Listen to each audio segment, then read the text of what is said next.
বনের পশুর গল্প। বুদ্ধিমান খরগোশ ও বাঘ একসময় এক গভীর বনে এক বাঘ বাস করত। সে ছিল খুবই হিংস্র এবং অহংকারী। বনের ছোট বড় সব পশু তার ভয়ে তটস্থ থাকত। বাঘটি প্রতিদিন যে কোনো একটি পশুকে ধরে খেয়ে ফেলত। এতে বনের প্রাণীরা খুব আতঙ্কিত হয়ে পড়ল। একদিন সব প্রাণী মিলে পরামর্শ করল এবং সিদ্ধান্ত নিল যে তারা পালা করে বাঘকে খাবার সরবরাহ করবে। এতে বনের প্রাণীদের প্রাণহানি কিছুটা কমবে। বাঘও রাজি হল। এইভাবে প্রতিদিন বাঘের জন্য একটি নির্দিষ্ট পশু পাঠানো হতে লাগল। একদিন পালা এল এক ছোট্ট বুদ্ধিমান খরগোশের।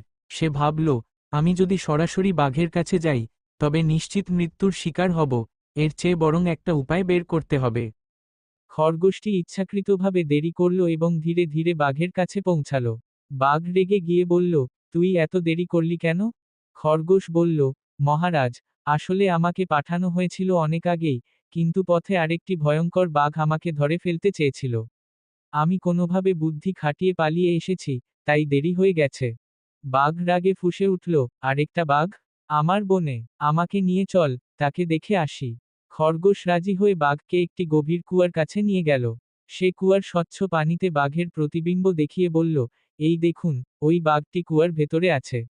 বাঘ প্রতিপক্ষকে মারার জন্য ঝাঁপিয়ে পড়ল এবং কুয়ার পানিতে পড়ে ডুবে গেল। এইভাবে ছোট্ট খরগোশের বুদ্ধিতে পুরো বন ভয়ঙ্কর বাঘের হাত থেকে রক্ষা পেল। শিক্ষা: বুদ্ধি সব সময় শক্তির চেয়ে বড়।